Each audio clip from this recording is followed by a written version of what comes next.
Hi, everyone, and welcome to another Sunday Talk within the Nine-Sided Circle for January 12th. I realize I haven't been saying the dates, but we're doing that today. It's not January. January. Wishful July. thinking. Yep. I'm thinking about winter in Zainab and Zoha in the cool. And what are we doing? Because this is not Huddle in Place. Right. This is our Sunday Talk. And today, your hosts, Nora Kyle and Mushtaq Ali Ansari, along with everyone joining us today, we're going to be talking about the fantasy work. Dun, dun, dun, dun. Yeah. So what do we mean by that, Mushtaq? Well, as in the write-up, I did a quote from Rumi, one of the ones that I think, this is a quote that I always loved. It really got me thinking when I first encountered it. And this was, I believe it was in the Masnavi. He says, if it weren't for fool's gold, you would not recognize real gold when you see it. So today we're talking about the fool's gold. And that's the fantasy work. That is the traps upon the path that will suck you in and keep you entertained sometimes for years and years and years until you finally go, oh, that was a waste of time. So that's what we're talking about today. Yeah. And we're talking about traps that we all are likely to find ourselves falling into at some point. That's right. The important thing to realize here is that you can do two things with this information, one of two things, or actually both if you want. You can either look out into the world and go, oh, these people are suffering from this trap, and that person over there is suffering from this trap. This person has this syndrome. You can do that. That's maybe not as useful as if you turn your gaze around inward and look inside yourself and go, which of these traps have I fallen prey to in the past or perhaps in the present? And how can I get out of it? That's way more valuable than looking at other people and judging them for their traps, which you may or may not know. Even though when we talk about this, we're going to have to talk about it in reference to other people, because personally, I have not done all of these traps. And Noor has not done all of these traps. Even between us, we have not done all 8 of these traps. But we know people who have, so we can talk about the other guys, but this is just for illustrative purposes. Yep. So a bit of history. I learned about these things from a guy named Robert, who I used to, back in the early 1980s, he lived up in Sonoma County. And whenever I had a chance and he was willing to put up with me, I would go up and spend a little time there and learn things from him. And he was brilliant. He had been a student of Ouspensky and left Ouspensky when he realized that it wasn't giving him what he needed. And he had trained with other people in the Gurdjieff work and in other various groups. And basically, I consider him one of the enlightened guys that I've got a chance to hang out with in my life. And he first outlined these traps in various different forms in teaching us about what we needed to watch out for in ourselves. And they show up in his last book, the book that he wrote just before he died, which, if you're lucky, I'll remember to put a link to somewhere in below when we put this up on YouTube. Make a note to make sure we do that. Yeah.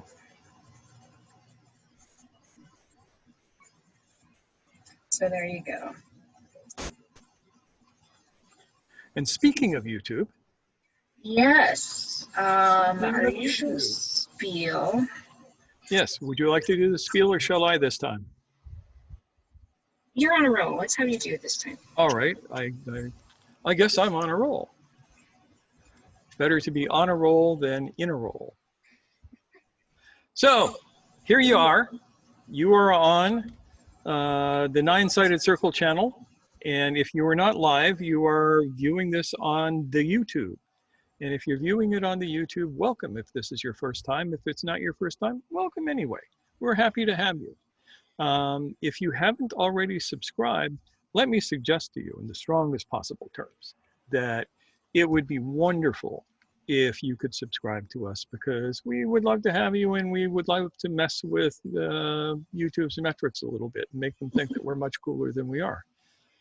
You can do that by over here, yes, I guess, the little subscribe button, and hit the little bell too, if you would, so that you can be notified every time we put a video up, which is every now and again. Yep. And if you enjoy our content this evening, or whenever you're watching, you can give us a thumbs up. And if you don't enjoy it and you have some feelings about it, you can give us a thumbs down. But either way, let us know what you're thinking. I was very excited because in the comments, last week we got our very first thumbs down, which means you are nobody unless you get thumbs downs. It is true, yeah. So I was very excited, and thank you to whoever gave that to us, because now I feel like I'm really doing YouTube. And do make your comments below. I have recently figured out that people comment on these videos, and I have also figured out how to read the comments and reply to them. So I promise you, cross my heart, that we will reply to your comments if you make them. Unless you're incredibly obnoxious and a troll, in which case nobody will ever see your comments, because we moderate them all. But in any case, we keep track of those now, and we're excited to continue engaging. So thank you so much for everyone who has been commenting. We really appreciate that.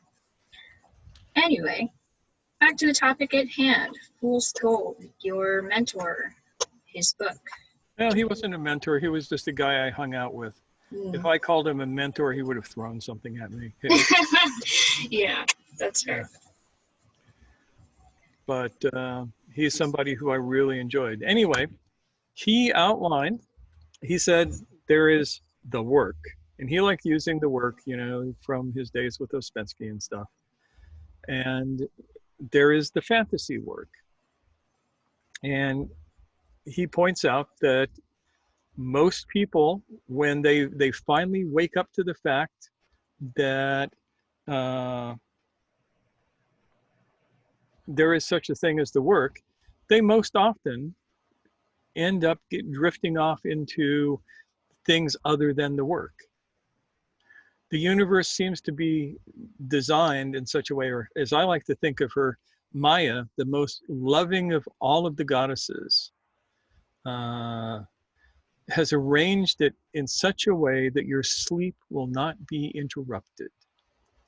She does a very, very good job at making sure that nobody disturbs your sleep. And she has many ways to do this. One of the ways that she has to do this is what we call the fantasy work. And there's a bunch of parts to this. One of my favorite images is one that he gave me of you've gotten on the path to the work, and you look up and there's a split in the path, and there's signs on the split, and one says power and the other one says liberation. And you would be surprised at the number of people who drift off towards that power one, because it's much more exciting than liberation. Everybody wants to have power, but power is a wonderful way to get trapped in the fantasy work. Liberation, or itlaq, as we say, is not a lot of fun. It's not exciting. It's not sexy, right? You don't get to wear cool clothes. You don't get to make people do what you want them to do, or any of that kind of stuff. You just lose an ego, or misplace one. So that was like one of the really important things that he talked about. and a lot of the fantasy work involves getting trapped in the power axis. And there's another thing that he talks about, or he used to talk about, which is the second sleep. The second sleep is so insidious. Probably you guys have never been there. I've been there. I have fallen into the second sleep, which is the sleep that you have where you dream you're awake. It is so seductive because here you are, you're in the dream and you're dreaming that you're all awake and everything, but you're just having a nice dream still. Maya has provided you with this wonderful way to have another nice dream, the dream of being awake. But dreaming of being awake is not being awake. And so these are the things I want you to think about as we get into this talk. Now, there are 8, well, there are actually 9, but I'm only going to show you the 8 that he talked about. I discovered the hidden one, and it makes it fit perfectly on an Enneagram and all of that kind of stuff, but we aren't going to go there. Let me share my screen with you. And we will show you. Let me know when you see this. Got it. Okay, We got so it. These are the traps. These are the syndromes that we're going to talk about. So y'all take a look in this. For those of you who are on the forum, I will probably put this image up for you to download so you can remind yourself daily of where you don't want to find yourself. So the traps are the think-talk syndrome. That's this one right here. A lot of people love this. The devotee syndrome. The false messiah syndrome, which is kind of the mirror image of the devotee syndrome. The organization syndrome. The personal salvation syndrome. The super effort syndrome. The Sunday go to meeting syndrome. And the hunt the guru syndrome. These are the 8 that my friend outlined as being the ones that people are going to fall into. So with those there,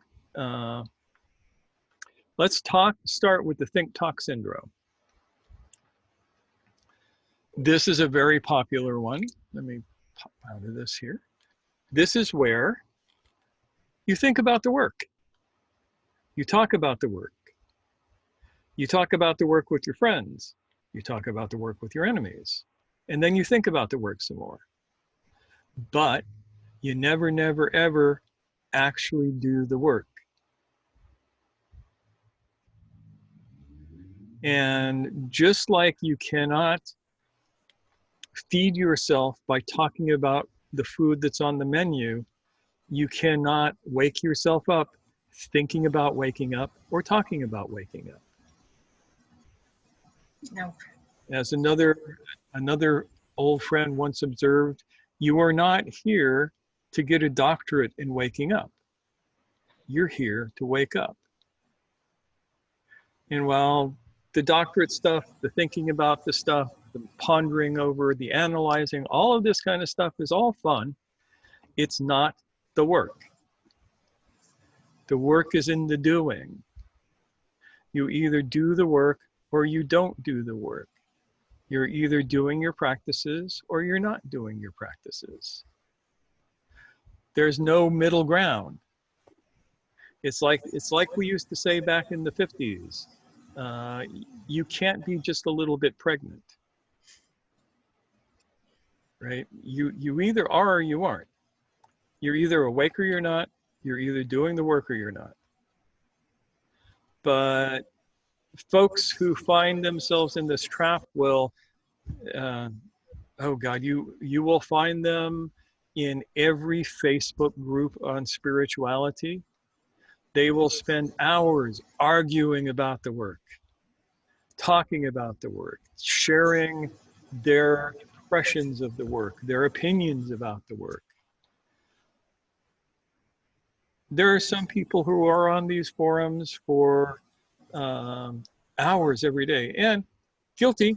I've been one of them. When I was younger, I would spend hours, typing away, talking about all of this stuff until the day that I realized that I could have spent that time practicing.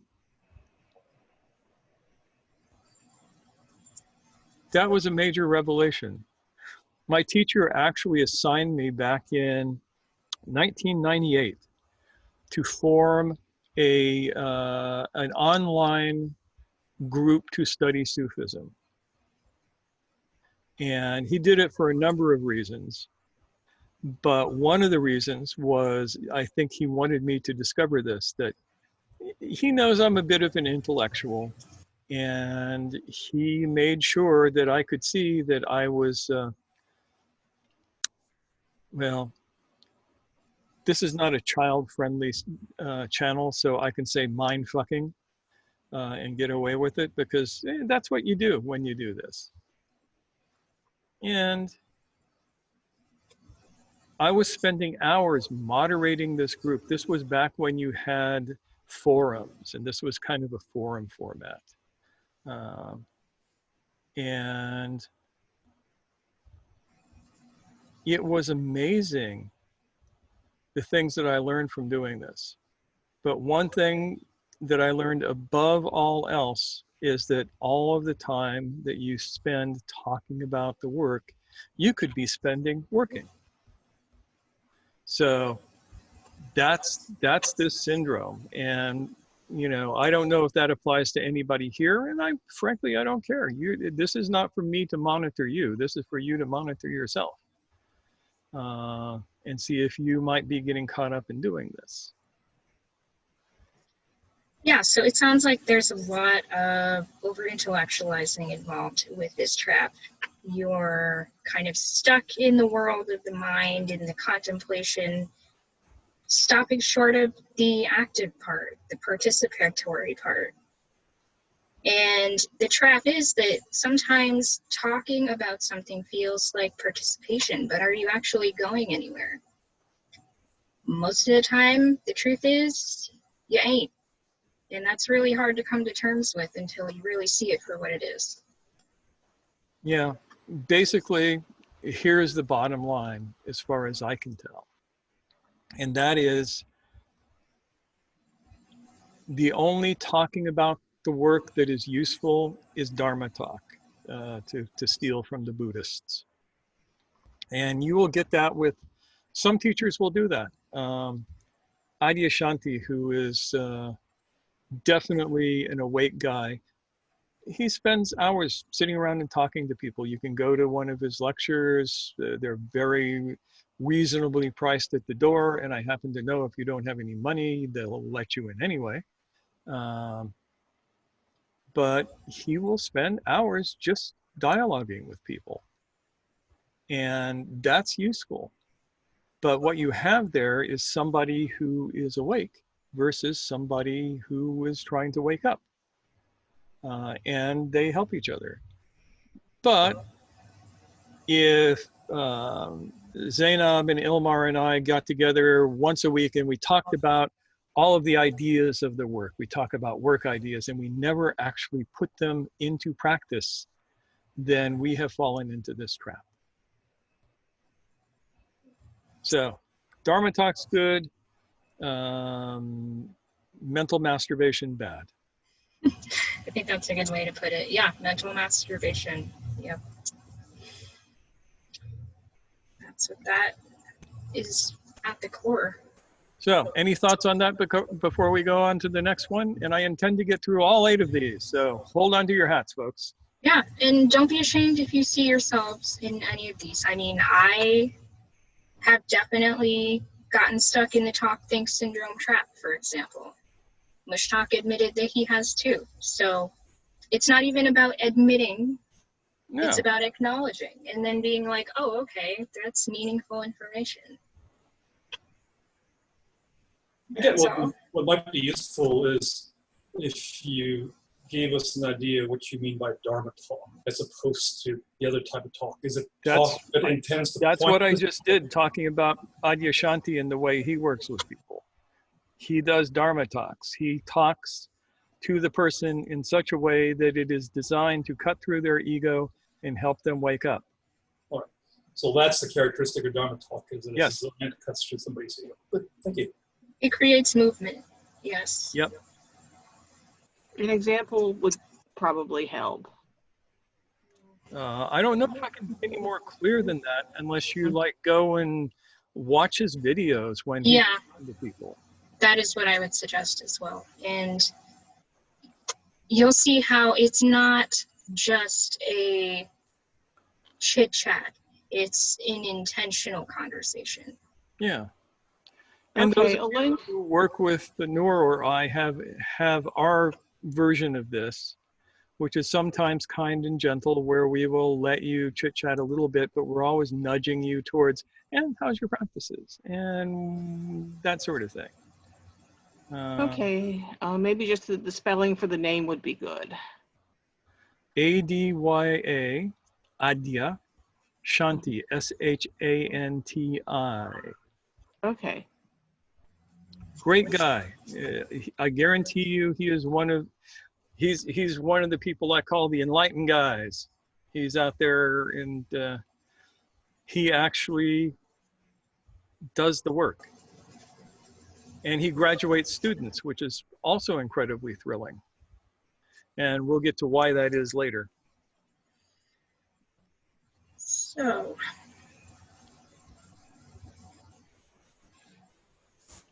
So back to, let's take a look at this again. The devotee syndrome. My friend used to switch between calling this the devotee syndrome and the starry-eyed syndrome. And this is the one where you become a true believer, where you start viewing the teacher as an all-knowing, all-powerful, godlike being who then takes over your life, and you basically become their slave. Think Rajneesh or Osho, however you know him, or in the really dark side, think Jim Jones. Think about how much of a true believer you have to be in order to knowingly drink cyanide because this dude tells you that you should do it. Or all of those guys who killed themselves so that they could ascend into the spaceship. You know, those were people who got caught up in the devotee syndrome. Here's the thing. There is nobody in the world who is worthy of your worship. There is nobody in the world who you should be a devotee of and give over your will to. This is not the way. Or as I like to say, Ralph, that is not the Sufi way. You get extra points if you know where that comes from. But people do it. And the thing is that we're seeing more and more of this. You think so? Oh yeah. I mean, what do we see in politics? You've got Well, yeah. Donald Certainly. Trump and his base who will suck down any lie that he tells them. You know, things that people with even a modicum of rationality can see through in a second, these guys just completely buy into. And they're all betas. You know, the whole thing with this QAnon where they're waiting to get the word to start the revolution. You know, they have no will. They are robots who think that they're awake. They're in the second sleep. It's almost as though the legitimacy of the teaching or the teacher is irrelevant, and you give up your own conscience, you give up your own intellectual discernment, your credulity. Yes. It's just this all-in phenomenon where none of those things matter anymore, and they just get frittered away from lack of use. Yes, and the first thing to go, and you hit the nail on the head with this, the first thing to go is your conscience when you are deeply into this trap. And this is the kind of trap that creates holocausts. This is the kind of trap that creates genocides. So it's one that, you know, we look at it and we all know the friend who is the devotee of the guru and, you know, has their picture up and lights incense to it and all of this. And that seems perfectly harmless. And most of the time it is. But there are those people who will buy so deeply into the perfection of the spiritual teacher that they will do anything, up including murdering people. And we know that that's happened more than once, and we would like to avoid it. For anybody who comes around here, we are very clear, Noor and I, that neither of us are infallible gurus, and we will not allow anybody to treat us as such. Oh no. I mean, we definitely on Saturdays because it feels good, you know. But yeah, I mean, respect is important, but that gets into behaving consciously and conscientiously. And that is reminds me, different. yeah. Yes. Somewhere, probably up here, I'm going to put a link to a talk that we did some time back on vertical versus horizontal teaching and the work, because it's something that is important for everybody to keep in mind to stay out of this trap. Yeah. Yep. So, anybody ever found themselves following the guru? This is one that I have never done personally myself because I'm way too cynical. I have seen it happen. Yeah, I've seen it plenty, but I could never do it myself. I think I've had, you know, in the beginning when you first meet someone, you imagine or, you know, get the impression of being a teacher. There can be this twinge of like, oh my God, they're so amazing. I just want to know everything they know. And yeah, that reminds me, I did experience that once, not for very long, but it was with, of all people, Werner Erhard. Oh, wow. Yeah, back in the day, and this is how long ago it was, he was still the only guy who was doing the S training. And I attended like the 6th S training that he ever put on. What is that for those of us who don't know? Erhard Seminars training. It was one of the very first of the big enlightenment seminars. And basically, it works like a boot camp. They break your will down and then they rebuild it in a way that looks good to them. And there is a point in the seminar where on the second week, they created a point of imprint vulnerability. And when they triggered this state in everybody, I remember being hit all of a sudden with this thought, oh my God, Werner Erhard is an avatar. He's like God. And this lasted for about 20 minutes and then it went away, thank God. Yeah, yeah. I think with a lot of people, it doesn't go away, but this is one of the times where I'm very grateful for my own cynicism. But I remember that's like maybe the only time in my life I ever felt that. And it took 2 weeks of powerful imprinting techniques being done to my head. And I was very young at the time. You know, I was in my early 20s when that was going on. So this just goes to show that we all have a bit of vulnerability there. Yeah. And that's to be expected. That's human and that's okay. But we can check ourselves nonetheless.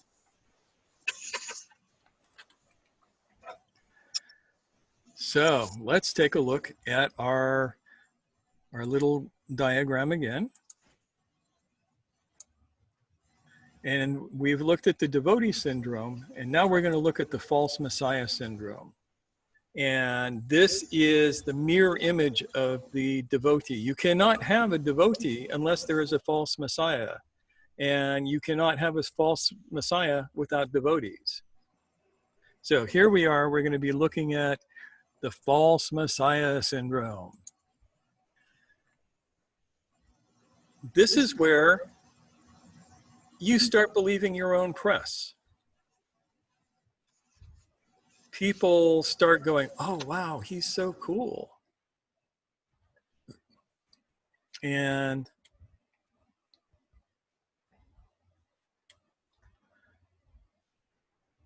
I've known several people who have fallen for this. I am pleased with myself to say that I have never, ever been tempted to fall for this one. But this is the one where you start believing your own shit. You start thinking, oh man, I'm this cool. I'm an enlightened guy. So everybody should listen to me. You know that these guys are these guys by a couple of ways. One, they never graduate anybody. Nobody ever finishes the path with them. Two, nobody is ever allowed to leave if they can find some way to keep them. These two things should be utter warning signals to you. And it's really sad when you see it. Jim Jones was so unwilling to have his people, his followers leave him, that he was willing to kill them all and himself in order to keep them. That's like the ultimate scary part of this. But they can't be seen to be wrong about anything.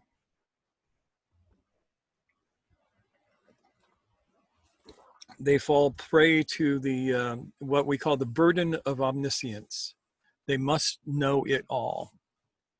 And they are constantly testing to see if their students will buy into their shit by telling them crazy stuff. I had a guy who was a friend who fell into this trap.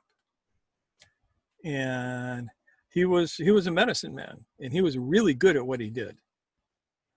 And then one day, something happened in his head, and he started, well, he had always been somewhat dishonest about who he was and what he'd done. Just, you know, little embellishments here and there. But he took on a title that he in no way deserved or even exists, and claimed to be the ultimate font of knowledge. And could not be seen as being wrong about anything, no matter how stupid what he said was, or how obvious it was bullshit. And it was, in many ways, for me personally, because I really liked the guy. I liked who he had been. It was a really sad time to watch him become this false guru. But, you know, it happens. I don't see any of you guys, not even Elmar. I can't see any of you becoming the guru. You got the beard for it, but other than that, nah. So my question is, or my thought is, I mean, it seems like with the devotee syndrome, it's like a self-abandonment. Mm-hmm. You are kind of becoming dependent on this guru figure to fulfill your needs and desires. So when a person falls into this false messiah syndrome, what do you think, they become dependent on their devotees. Yeah. Without their devotees, they have nobody to reinforce their pretension to enlightenment. Mm-hmm. Right. Yeah. So there's like a great book. I don't know if it's still in print. It was by Mariana Kaplan. It was called Halfway Up the Mountain. And it was about people who got halfway there and decided that they were enlightened. Or this particular syndrome. It's another way of looking at it. It was very good. It may or may not still be in print. If it is, it's definitely worth reading. She was a student of Lee Lozowick, who in his lifetime was another one of these wild enlightened guys. They're around, but he was never, he was never the false guru. He was actually a real teacher, in as far as I could tell. And I've met him a few times, and he used to come and visit my teacher anytime he was in the area. They liked to hang out together, and it was often trouble for the rest of us. One thing that's interesting about these false messiahs is that at least some of them have real skills. Oh yeah, the guy that I'm talking about, he had wild good skills, but having the skills wasn't enough. I mean, I know people who are very, very skilled, and because they suffer from inner imposter syndrome, their ego knows that they're faking it. They have to create these illusions about their own enlightenment. And one of the things you will see about them is they themselves do not have any teachers. Because They just poof. yeah, I'm enlightened. yeah, because one of the values of a real teacher, probably the primary value of a real teacher, is to tell you when you're full of shit. That is the teacher's main job. And if you don't have anybody to tell you you're full of shit, you can go off the deep end easier than you think. So that's important.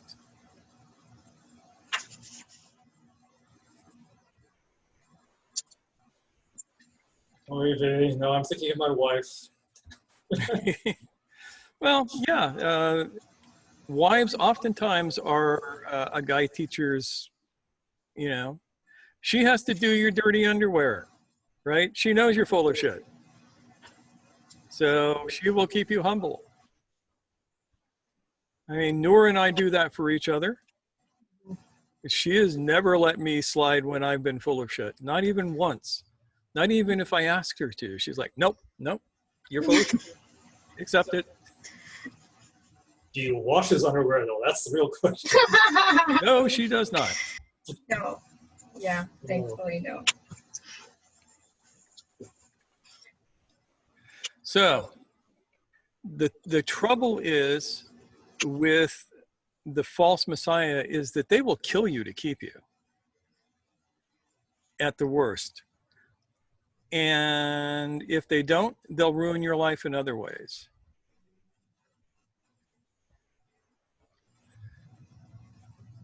So some of these guys, when you become their devotee, they want you to give them everything that you have, right? Give up all of your worldly possessions. Give up your attachments. Give them to me because I can handle it. I remember this one Indian guru who literally said, your ego bothers you? Give it to me. I'll take care of it. It's like, yeah.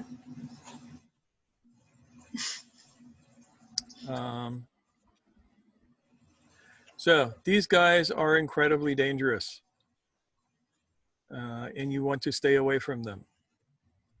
And you want to not become them. Yeah. Never, never, ever believe your own press.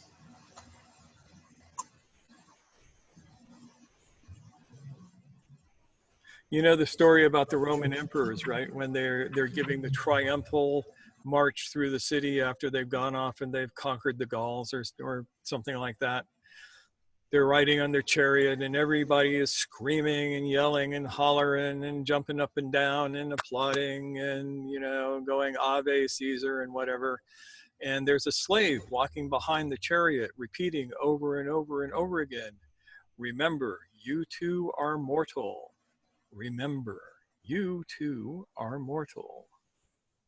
Just so that the ego won't get too big. We all need that voice. We all need that voice that goes, yeah, you're cool, but you ain't that cool. You are not Jesus Christ cool. You can walk on water, so what? That and $4.50 will get you a half-assed cup of coffee at Starbucks. Apparently that was one of the functions of the Joker, so to speak, in king's court or a queen's court, right? It's to sort of call the bullshit in some sense. Yep. Without getting his head chopped off. It was quite a trick.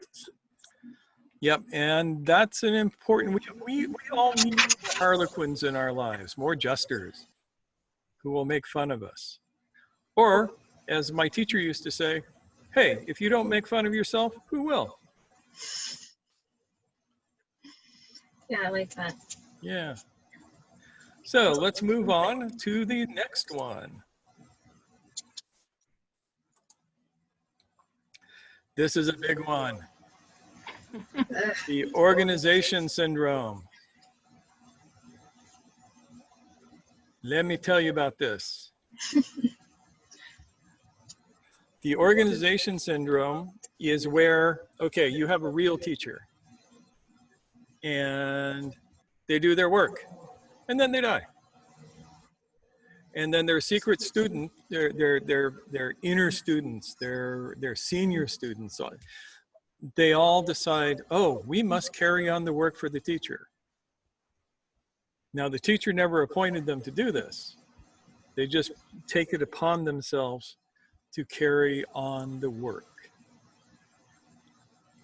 And you get these hollow organizations that go through the motions and they become the gatekeepers of knowledge. Mm-hmm.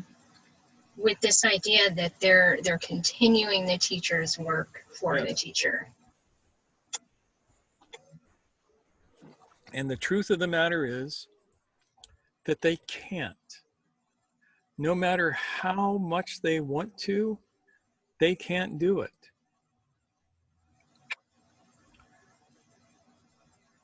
And it's very sad when this happens. One of the most egregious examples of this are most of the Gurdjieff groups in the world. These people are out there, you know, thinking that they have some sort of knowledge of Gurdjieff, and they don't. They spend all of their time doing the think talk thing. They maybe do some dances, they maybe do some practices. They try and emulate a teaching that was developed for the first part of the 20th century. And it doesn't work. And it's very, very sad.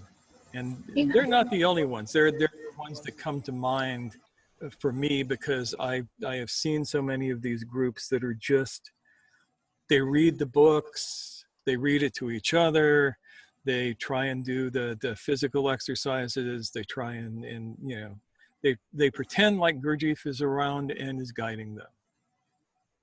And that's not how it works.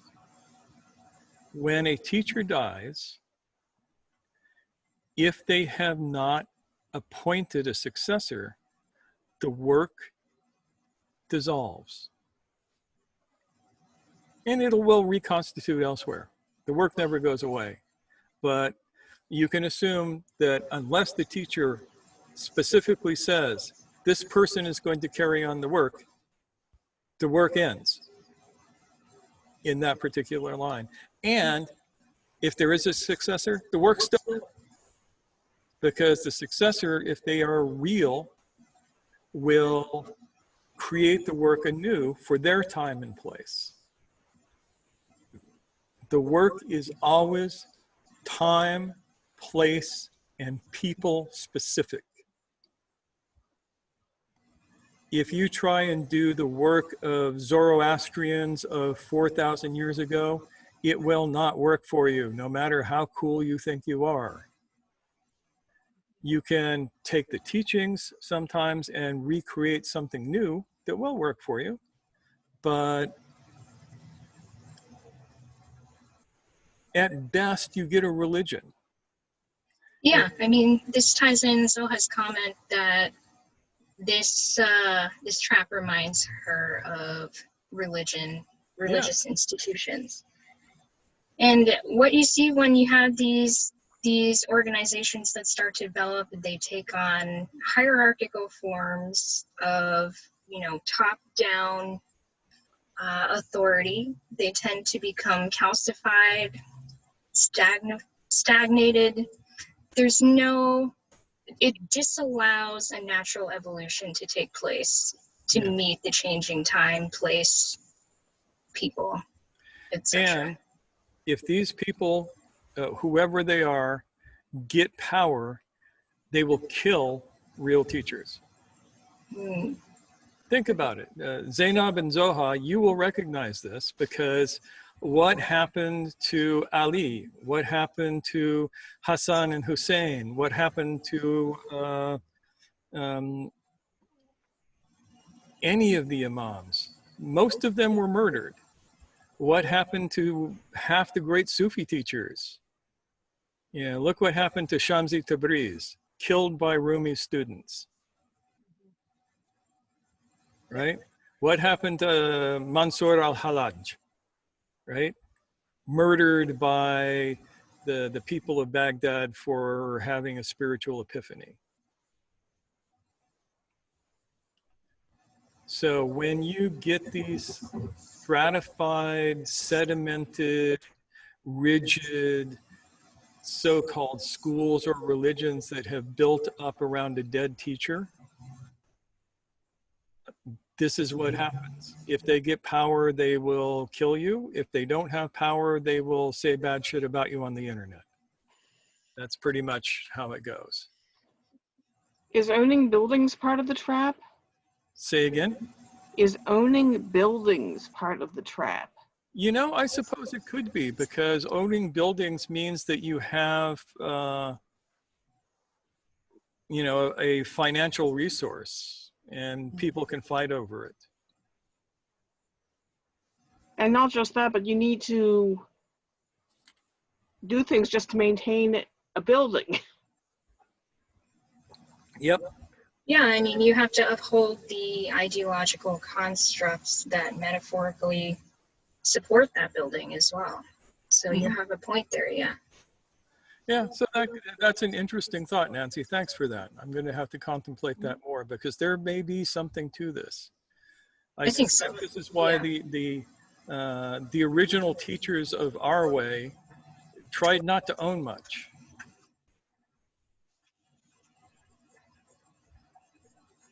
You know, a hut in the woods, an ox. You know, and some of them had, like, you know, durgas, tekkes, you know, places of meeting, but they were never worth much. All right, so there is that, the organization traps. Let's look at our next one. Bring this up. The personal salvation syndrome. This is a sad one. You find this in religions a lot. Not just in religions, but we will talk more about that. Yes. So personal salvation syndrome. This one right here is what we're going to talk about. I'm doing this in part so that you can remember what they are, and so I can know where to find these on the video, so that I can put up cards and stuff. There is method to my madness. So you want to start this one out, Noor? Sure. I can say a little bit about it. Say a little bit. Well, in personal salvation syndrome, the way that I understand it, this is when we see ourselves being trapped in this idea of needing to be saved. And that means we're buying into this idea that something is wrong with us. If we shift it, we'll be acceptable people in the world. We're not going to end up in hell. We're going to go to heaven. Metaphorically speaking, a lot of us function in this way much of the time. And it's not just us, it's our personal ego. Right, exactly right. That's where I was going with this, is that when we are so attached to our ego, we get caught up in this idea that we need to save the ego. That's what we're so fixated on in this situation.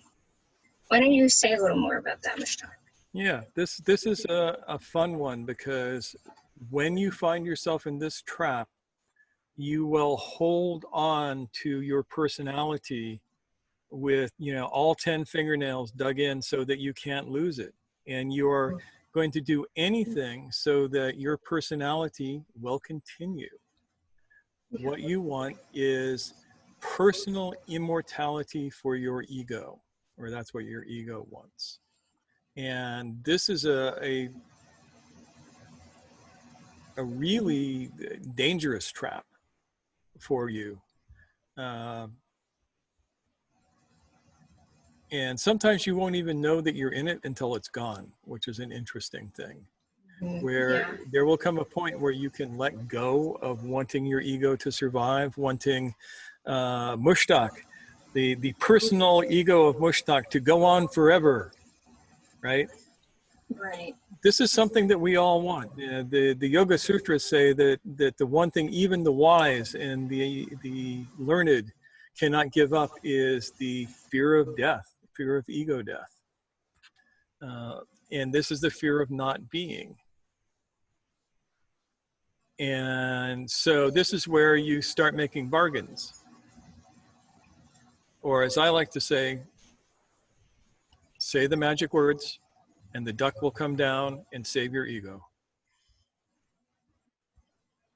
Most people don't get that.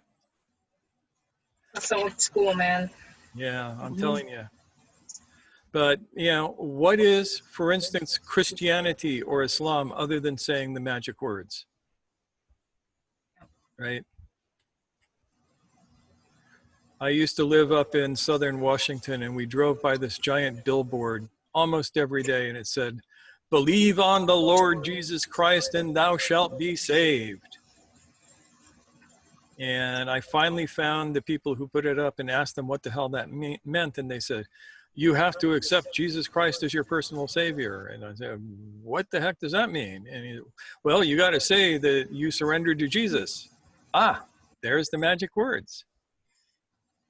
Right? Same with Islam, right? La ilaha illallah Muhammadan al-Rasulullah. That's the magic words. There is no God but God, and Muhammad is his prophet. You say the magic words, boom, you're a Muslim. And all of your sins are forgiven, and your ego is going to be preserved on the last day. Mm-hmm. Yep.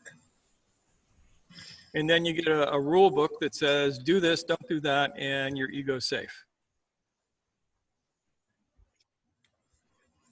So what I have to say about this is we can find obvious corollaries in religious institutions and even some spiritual communities, but probably where I've seen this the most acutely outside of religion is in activist circles.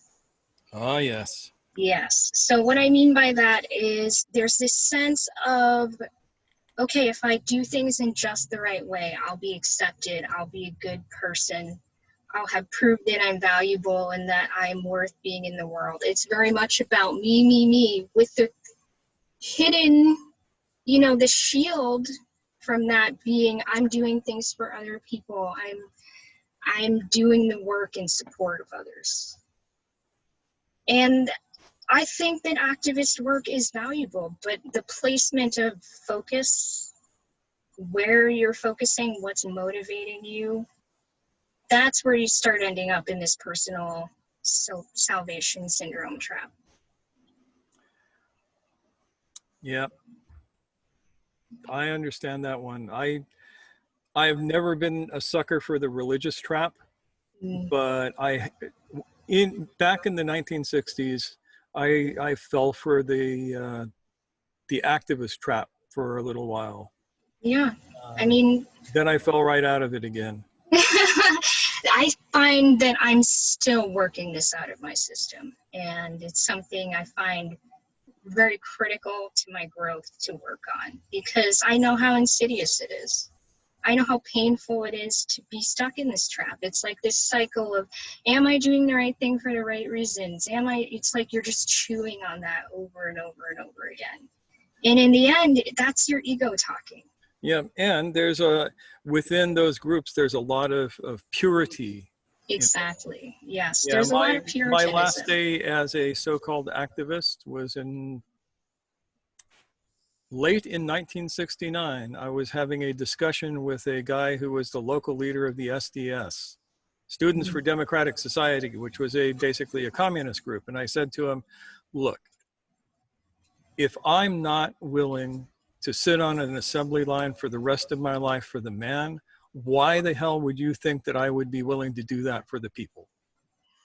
But yeah, that's right. And Yeah, violence ensued. I can only imagine. And Yes.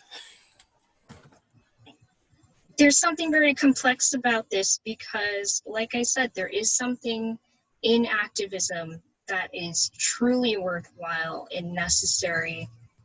But if you're just, you know, if it's like you're suffering to be saved, that kind of thing.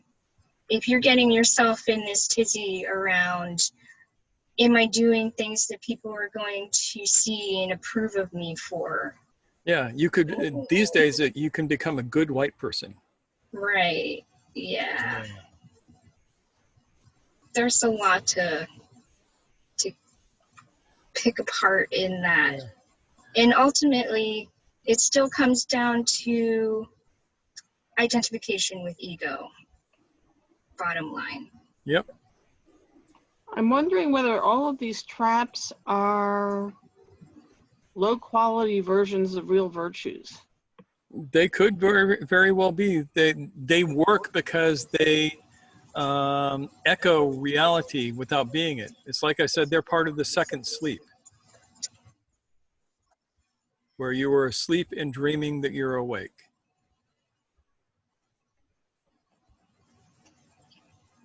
Aaron, you said gross, LOL. Is that about being a good white person?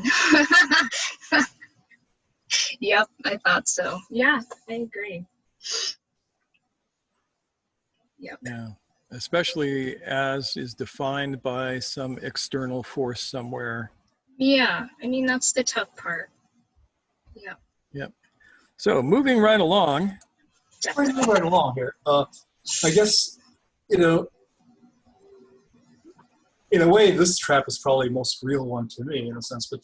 But I know myself and others who are essentially have, at one time or another, been so caught up in essentially cleaning up our own shit. You know, basically of dealing with our shadows, dealing with our perceived inadequacies. Yeah. Yeah. Yeah. Now that can lead to have a spiritual facade to it, but it's basically a psychological inversion onto, you know, I gotta fix myself. Would you consider that an example of this? I think that it can be.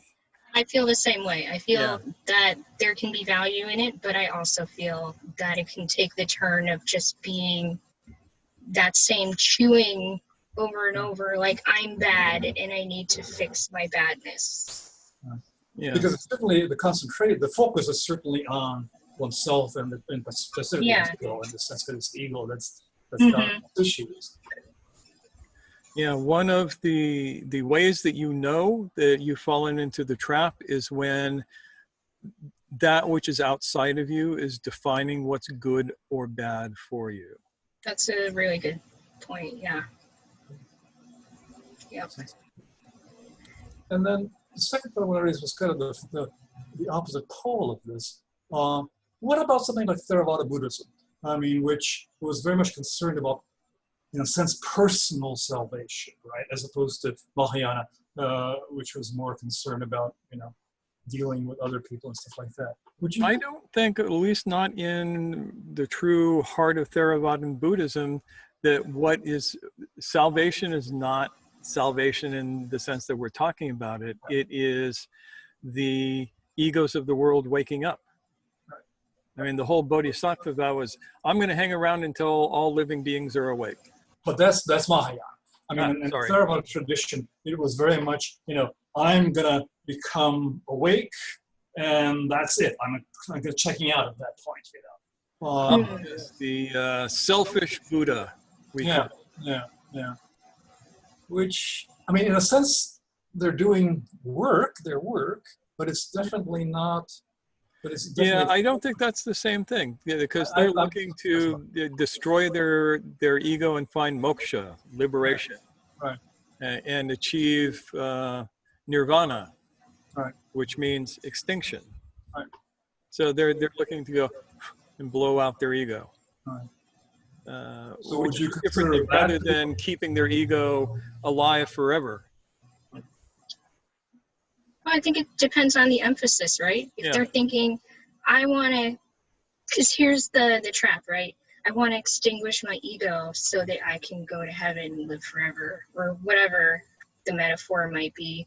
And then there's, there's a letting go, like a genuine letting go, as opposed to this false letting go. Does that make sense? Yeah. Yeah, I mean, And- there seems to be something legitimate going on there, and yet it's Well, contracting. that's the thing is there is something legitimate going on, and it's obviously not going on enough, because if it were going on enough, we would be up to our ass in Buddhas. Yeah. Right? Bottom line, Buddhism doesn't work all that well because there are all of these practicing Buddhists, and most of them are not Buddhas. So there is that. And So is that because they're trapped into an illusion? I don't know all of them. Because their so I can't methodology really say. is inadequate. I'm not a Buddhist. I don't hang out with too many Buddhists. I like the ideals and the practices of Buddhism as I've experienced them, but I don't know why it doesn't work. I have my suspicions, but that's for a different time. Mm. Okay. So let's make note and save that for a different time. Yep. Yes. Why are we not up to our asses in Buddhas? But in the meantime, let's pull this up and look at the super effort syndrome. This is a not as popular as some of the others, but you still find it occasionally. So super effort. This was one that a lot of the early Gurdjieff students used to do. They didn't understand what Gurdjieff was doing when he drove his students to work really hard. And sometimes I wonder if Gurdjieff knew what he was actually doing or not. Hard to say. But this is where you think that you have to make this massive, incredible effort. And after you make the effort, you're going to wake up. And so you will get people who do like, 40-day retreats where you're meditating for 8 hours a day and doing this super effort of calming the mind and all of that sort of thing. And then you go home. Or heavy duty austerities, fasting, 5 days a week for a month or something like that. Making super efforts in order to overcome the ego. And again, Ralph, this is not the Sufi way. The work is incremental, one little step at a time. Super efforts don't usually accomplish anything. Occasionally, in the hands of a teacher who knows how to do it, it can achieve certain openings. Most of the time, all of these teachers out there who are getting you to do the super efforts don't know what the hell they're doing. I'm sorry, they just don't. Not the ones that I've seen. And sometimes people die because of it. Mm. One example was the guy in Sedona a few years ago who decided that he was a great medicine man and had this retreat where people came and paid thousands of dollars. Why don't you guys pay thousands of dollars to come here every Sunday? Damn it.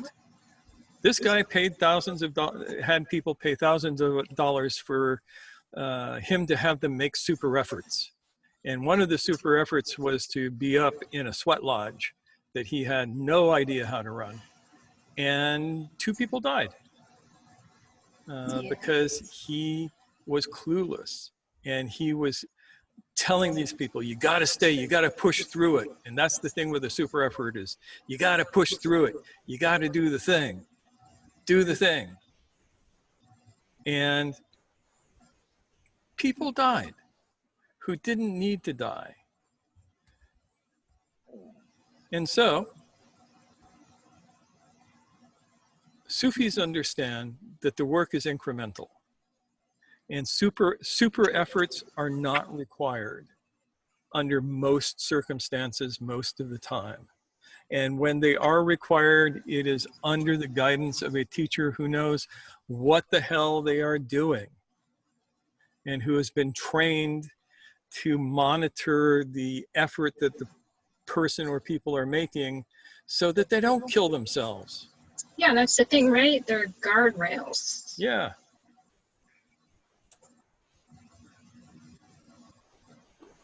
But most of the time, there is no reason to force or try and force somebody to push beyond their limits. So Aaron, I'm not familiar with the marathon monks, but Aaron says the marathon monks come to mind. Yeah, they could be making a super effort. These are Japanese monks who they do running. But if I remember correctly, they also train for the running. So it's like, if I was going to run a marathon, I would spend 6 months training to run the marathon. And by the time that I ran the marathon, it wouldn't be a super effort. It would just be an effort. Mm-hmm. So that's still kind of incremental. Yeah, it's still kind of incremental. But yeah, the marathon monks could be an example of a super effort. Yeah.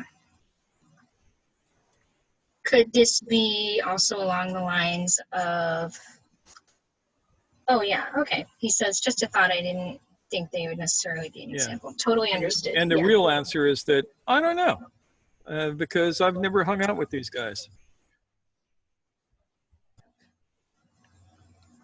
You were going to say, Noor? I was just trying to, I'm thinking of people who are convinced that suffering, you know, like, oh yes, is a way to enlightenment, shall we say? Yes. Yeah, this guy gets into this a little discussion we had in the comments on one of the videos. I did that talk on what I call intentional suffering. And yeah. Mm-hmm. Yeah, Gurdjieff used the term conscious suffering. Or no, he used the term intentional suffering. Excuse me. I use the term conscious suffering because they mean two different things. It's like, I intend to suffer. No, that's not the point. But yeah, Gurdjieff called this the way of the yogi, I think it was, where or the way of the fakir, where you are going out and doing all of these intense physical things to push your body beyond a certain limit.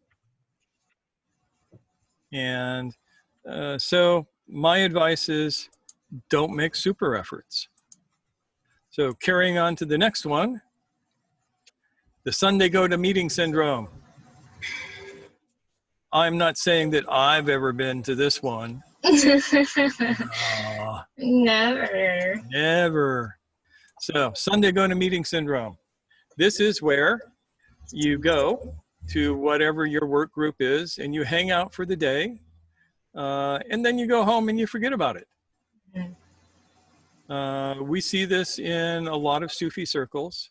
People come and they come on Saturday night or on Friday night or on Thursday night, depending on when they do it. And you do the zikr, right? And you're all doing the thing, right? And then, drinking tea afterwards and being all spiritual. And then you go home. And then you're like, whew, glad that's done. That's out of the way for the week. Back to being an asshole. Yeah. Yeah, you cannot do the work one day of the week. The work is 7 days a week, 24 hours a day. It does not stop.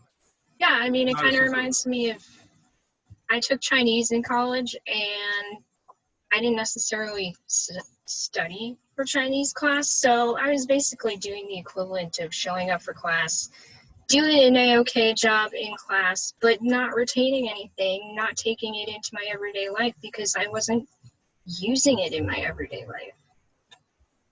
I was not being a committed student, and that's what happens when we get into this habit of showing up, you know, being a body in a chair once a week, but not actually doing the homework, as it were. And I can cop to the fact that there have been times in my life where I have fallen prey to this syndrome because it was easy to coast. Yeah. And yeah, I think my early Sufi practice was like that, but I didn't have the active guidance that probably would have been yeah.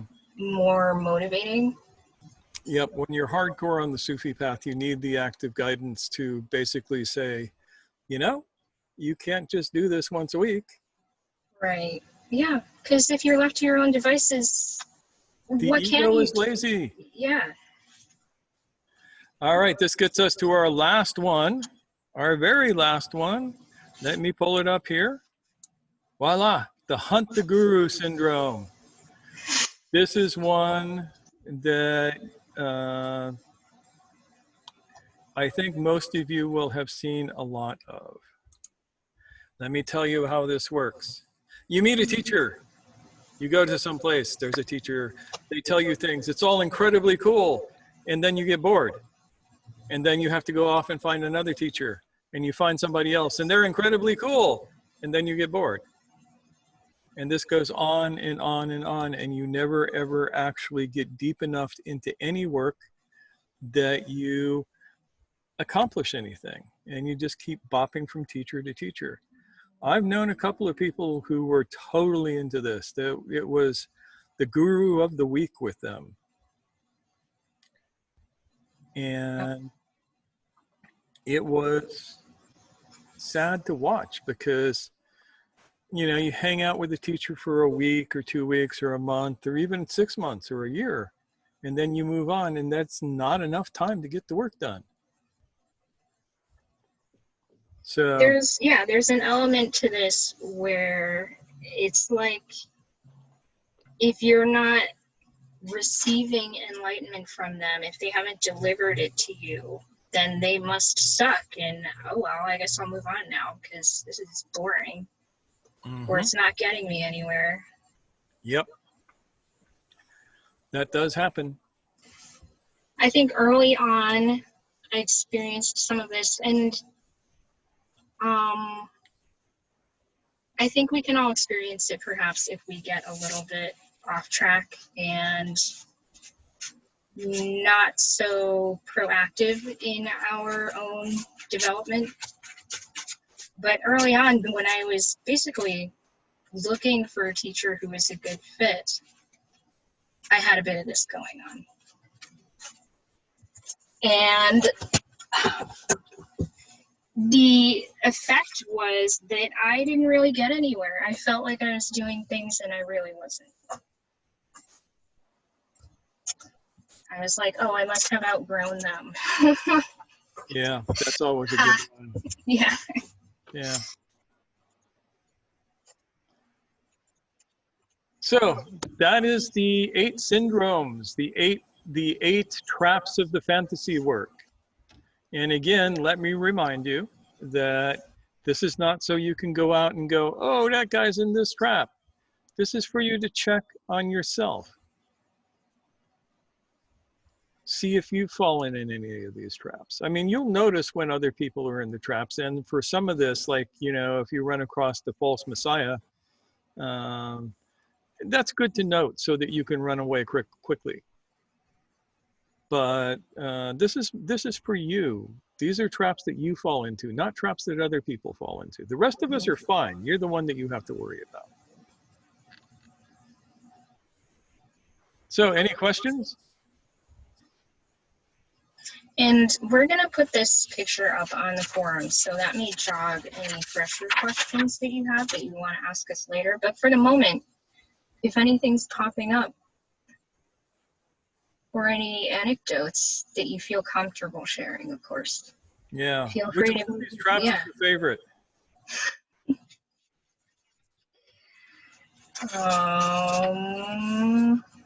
Let's see.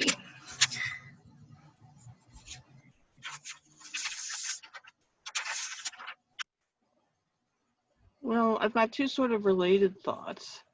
Okay. One is whether some of this futzing around may actually be a necessary part of people's paths. And the question is whether you get stuck in it for too long. Could be. I think there's definitely something to be said about that, because like I said in the beginning, I needed to go find a teacher who was a good fit for me. I mean, the attitude I brought to it at times needed some reining in. That's for sure. Like I said, I was busy thinking, oh, maybe I've outgrown them, but really it was just that they weren't a good fit for me, and I wasn't able to commit to the work that needed to be done. And the other one is whether there might be a trap I'm in of the making a little progress trap. Of doing some work and getting some improvement out of it, but not being gung-ho enough to make a lot of progress. That's an interesting observation. And I'm wondering,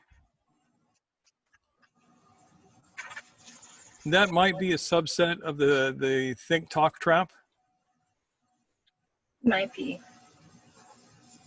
Might be, but there's some actual work involved. Yeah, well, you get a little bit of work involved with the think talk track too. That's where I would put it. You don't have to buy into that by any means.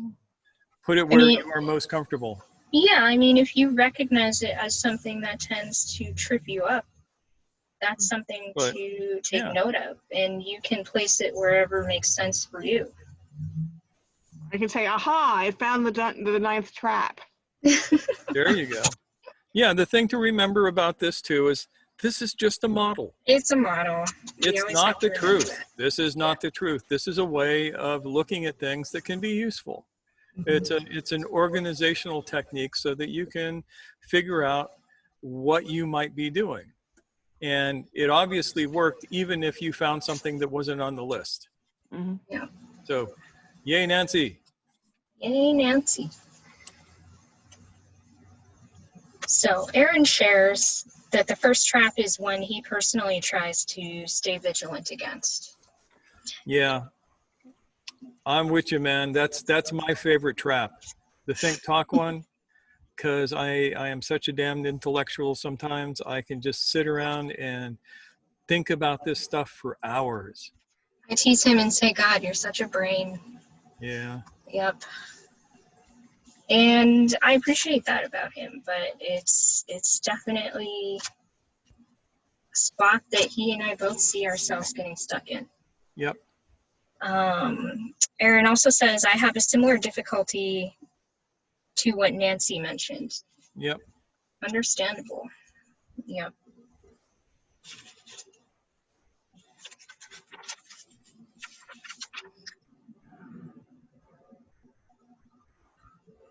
Zainab, what do you think? Yeah, I was looking at Zainab, yeah. She says, same here. I noticed the first one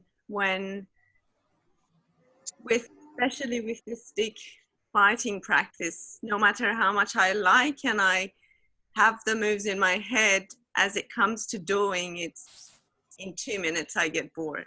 Like,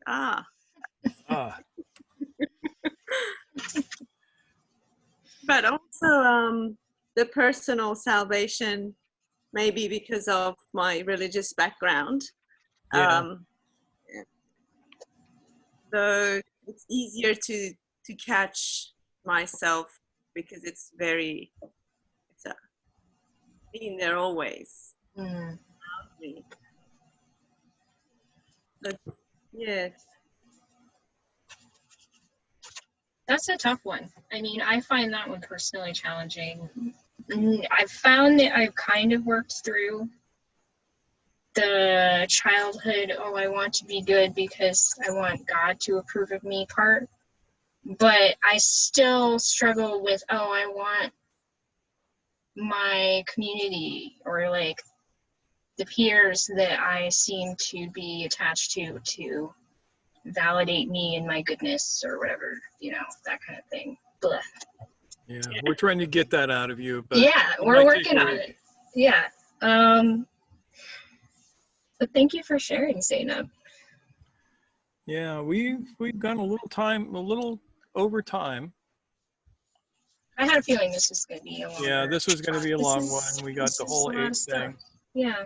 So I think that at this point we are going to say time to wrap this up so that it doesn't take me all night to upload the video. And remember to like the video, look down below. If you like what we're doing, think about seeing if we'll let you into the Nine-Sided Circle forum over on Facebook. We have our webpage is just about getting ready to launch. There could be something interesting there one day, eventually, perhaps, and all sorts of exciting things. So with no further ado, nighty-night. Take care. Thanks for being here.